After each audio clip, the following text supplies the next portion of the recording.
Hello guys, pag-usapan lang natin ang breaking news. May pasabog nga naman kasi ang bali-balita at exclusive na pinag-uusapan ngayon. Diyos ko, Katniel, true ano naman kaya ang gagamitin nilang issue from promo nila? Yung mga fans nila or yung mga present? Wow, grabe, no? Yan ang iniintay ng karamihan. Na alam niyo naman siguro, sunod-sunod ang promotion ng Katniel. Siyempre, yung pass, yung ginagamit umano ng ABS-CBN. Lalong-lalo na kasi, meron ng kasunduan sina Daniel Padilla at Catherine Bernardo. Talagang mission complete si Daniel Padilla noong 2024 dahil sa nangyaring Christmas special sa tulong ng matalik na kaibigan ni Catherine Bernardo at Daniel Padilla. Saktong-sakto, wala si Mami Min Bernardo. Kaya nga naman kasi nagawa ni Daniel Padilla, nakausap niya si Catherine Bernardo at muli niyang sinuyo.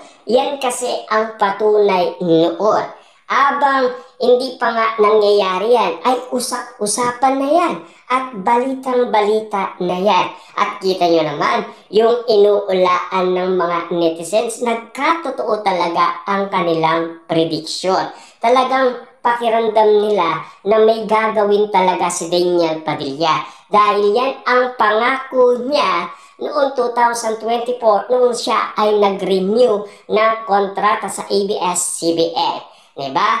Ang sabi ni Daniel Padilla, ako na ang bahala sa lahat. Siyempre, sino pa ba ang lalapit? Siyempre, ang lalapit umano, yung nakagawa ng kasalanan. Diba? Iingi siya ng tawad at lalong-lalo na aaminin niya ang kanyang nagawang pagkakamali. At tinanggap naman ni Catherine Bernardo. At naging okay ang lahat at nagkaayos ang dalawa. Pero yung sinasabi naman ni Sian Gasa na lumalabas ang Katniel, yes, lumalabas sila dahil pumirma nga naman sila ng kontrata dahil sa collaboration project. Na alam niyo naman siguro, malapit-lapit na rin yan. Tatapusin lang nila ang kanilang project. Na alam niyo naman siguro kung bakit collaboration project ang Katniel. Ganito kasi yan, di ba? Si Catherine Bernardo, noong nai-issue na siya ay lilipat daw ng ibang network, di ba? Pinapalit ni Catherine Bernardo ang kanyang kontrata sa ABS-CBN na ayaw niya umanong makasama si Daniel Padilla kahit na anong project, di ba? Siyempre alam niyo naman siguro, talagang masakit yun para kay Catherine Bernardo. Kaya nga naman kasi, ang nangyari ay collaboration project, di ba? Kitang-kita niyo naman siguro, di ba? Alam ni Daniel Padilla ang kainaan at kalakasan ni Catherine Bernardo. At hindi talaga yan magbabago. Kasi alam ni Daniel Padilla yan.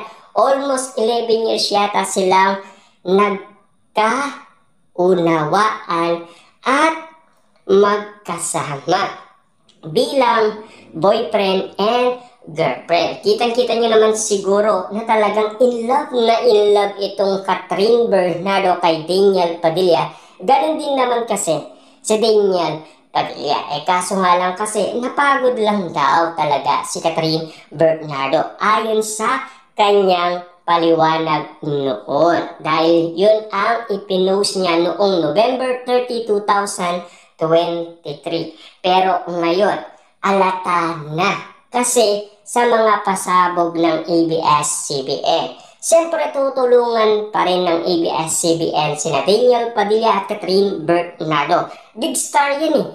Simula noong pinag-usapan ang iwalayan, tinutulungan na ng ABS-CBN sina Daniel Padilla at Catherine Bernardo. Na alam niyo naman siguro, gumagawa sila ng way para muli silang magkasundo. Kaso nga lang, hindi nagugustuhan ng mga netizens at mga sausawerang kapitbahay lahat ng plano ng ABS-CBN dahil sa pagpupus niya kay Catherine Bernardo, kay Daniel Padilla. Kasi masakit na nga yun para kay Catherine Bernardo, tapos pinupus pa siya ng ABS-CBN ayon umano sa mga nangyaring kaganapan noon na balita. Pero ang pagkakataon ngayon, at least naging okay na ang lahat at naging malinaw na para sa atin ang mga nangyayari. At least clear na yan para sa lahat ng mga taong naniniwala pa rin kina Daniel Padilla at Catherine Bernardo. Pero may pagkakataon ngayon na si Daniel Padilla ang bumabango ang kanyang pangalan dahil sa tulong ni Catherine Bernardo, dahil kasi kay Mayor Mark Alcala. Siyempre kinukumpara nga naman kasi sina Daniel Padilla at Mayor Mark Alcala. Yan kasi ang laging issue na kumakalat ngayon at pinag-uusapan, pinagkakaguluhan at pinagpepestaan sa social media.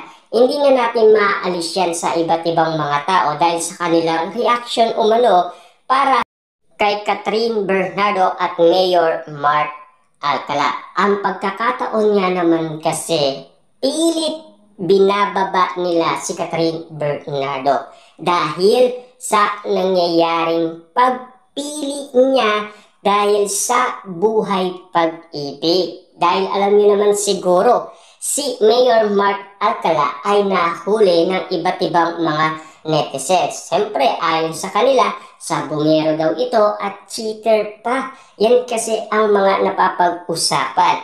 Lalong-lalo na, ayon pa sa karamihan, sila pa daw ni Mika Reyes ay pumuporma na daw si Mayor Mark Alcala kay Catherine Bernardo. At lalong-lalo na, iniiwasan na ni Trina si Catherine Bernardo. Nagkakaiwasan na o deadma na sila sa isa't isa nang dahil din sa buhay pag-ibig ni Catherine Bernardo dahil kay Mayor Mark Alcala. Yan kasi ang mga napapag-usapan ngayon sa social media. Yan kasi ang mga intriga, chika at mga issue hanggang ngayon buhay na buhay pa rin ang pagkakalit ni Catherine Bernardo kay Mayor Mark Alcala.